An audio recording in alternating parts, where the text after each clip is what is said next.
দূরে কাছে দেশ বিদেশ থেকে আমাকে যারা দেখছেন, আসসালামু আলাইকুম ওয়া রাহমাতুল্লাহি ওয়া বারাকাতুহু। সম্মানিত সুপ্রিয় দর্শক শ্রোতা, আজকে আলোচনা করব কোন ধর্ম কিয়ামত পর্যন্ত বিজয়ী হিসেবে থাকবে, কোন ধর্ম কিয়ামত পর্যন্ত দুনিয়ার মধ্যে বহাল থাকবে, এই নিয়ে। এ প্রসঙ্গে আল্লাহ রাব্বুল আলামিন বলেন, লা তাহিনু ওয়া লা তাহজানু, তোমরা হীনবল হইও না। হে মুসলমানেরা, তোমরা হীনবল হইও না, তোমরা চিন্তাগ্রস্ত হইও না। ওয়ালা তাহজানু, তোমরা চিন্তাগ্রস্ত হইও না। ওয়া আনতুমুল আলাউনা, তোমরা সদা সর্বদা বিজয়ী হবা। ইসলাম বিজয় হবে, ইসলামের বিজয় হবে, মুসলমানদের বিজয় হবে, মুসলমানেরা কামিয়াব হবে, মুসলমানদের জীবন সাকসেসফুল হবে। ইন কুনতুম মুমিনিন, যদি তোমরা ঈমানদার হও অবশ্যই তোমরা বিজয় হবে। এখন যে দ্বন্দ্ব চলে মুসলমান এবং কাফেরদের মধ্যে, বিশেষ করে ইসরায়েল এবং আপনার ফিলিস্তিনের মধ্যে যে দ্বন্দ্ব চলে, ওই দ্বন্দ্বের মধ্যে এই আয়াতের প্রেক্ষিতে বলা যায় মুসলমানরা বিজয় হবে। আল্লাহ ঈমানদারদেরকে বিজয় করবেন, ঈমানদারের একদিন বিজয় হবে। এই প্রসঙ্গে আল্লাহ রসুলের সাহাবী হযরত ওমর ফারুক রাদিয়াল্লাহু তাআলা বলেছেন, নাহনু কওমুন, আমরা এমন একটি জাতি। ওমর ফারুক রাদিয়াল্লাহু তাআলা বলেন, আমরা এমন এক জাতি, আযযানাল্লাহু বিল ইসলাম, আমাদেরকে আল্লাহ রাব্বুল আলামিন ইসলাম গ্রহণের কারণে এই ধরনের সম্মান দান করেছেন। আমাদের জীবন সুন্দর হয়েছে ইসলামের কারণে, আমরা আজকে এত সম্মানী হয়েছি। যদি আমরা ইজ্জত সম্মান এগুলো ইসলাম ছাড়া অন্য কোনো জায়গায় খুঁজি, বেগাইরে ইমান ছাড়া, মুসলমান ছাড়া, ইমান ছাড়া অন্য জায়গায় খুঁজি, আযাল্লাল্লাহু, আল্লাহ আমাদেরকে বেইজ্জত করবেন, লাঞ্ছিত করবেন, অপমানিত করবেন।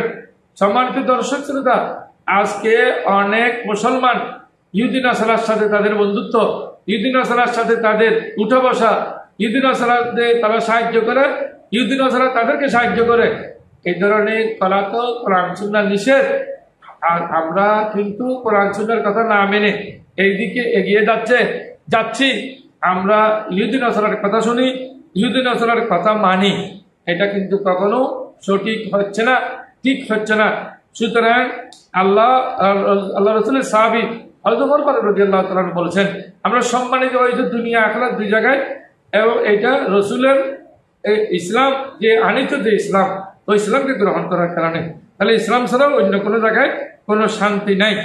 আন সুহাইবিন ক্বাল ক্বালা রাসূলুল্লাহ সাল্লাল্লাহু আলাইহি ওয়াসাল্লাম, আজাবান লিআমরিল মুমিনি ইন্না আমরাহু কুল্লাহু খায়রুন, যে মুসলমানদের আশ্চর্যজনক কথা হলো মুসলমানদের কাজ কাম সবগুলো কল্যাণময়।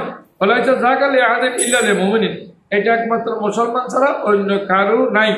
ইন আসাবাতু শাররা শাকারা, যদি তারা খুশির কোনো সংবাদ পায় তাহলে শুকরিয়া আদায় করে, ফাকানা খায়রান লাহু, এটা তাদের জন্য উত্তম। আইন কানা আসাবাতু দাররুন, যদি তাদের কোনো ক্ষতি হয়, কোনো রকম সমস্যা হয়, সাবারা, সবর করে তাকে আল্লাহর পক্ষ থেকে যাজা পায়। আল্লাহ বলেছেন, ইন্নাল্লাহা মা'আস সাবিরিন, তারা ধৈর্যশীল, তাদের সাথে আল্লাহ আছেন। ফাকানা খায়রান লাহু, এটা আল্লাহ তাদের জন্য কল্যাণ দান করেন, সবরের মধ্যে কল্যাণ আছে। কারণ আজকে এই বর্বর জাতি, ইহুদি জাতি আজকে ফিলিস্তিনের উপর হামলা করতেছে।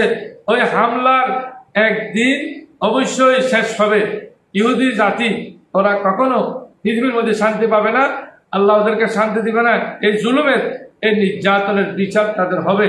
আল্লাহ আমাদেরকে এই ইসলামের কারণে যে ইজ্জত দান করেন, সম্মান দান করেছেন, সেটা বহাল রাখার এবং সব মুসলমান একত্রিত হয়ে এবং এই ইহুদি নাসারাদের এই বর্বরতার বিচার করার আল্লাহ আমাদেরকে তৌফিক দান করুন। আমিন।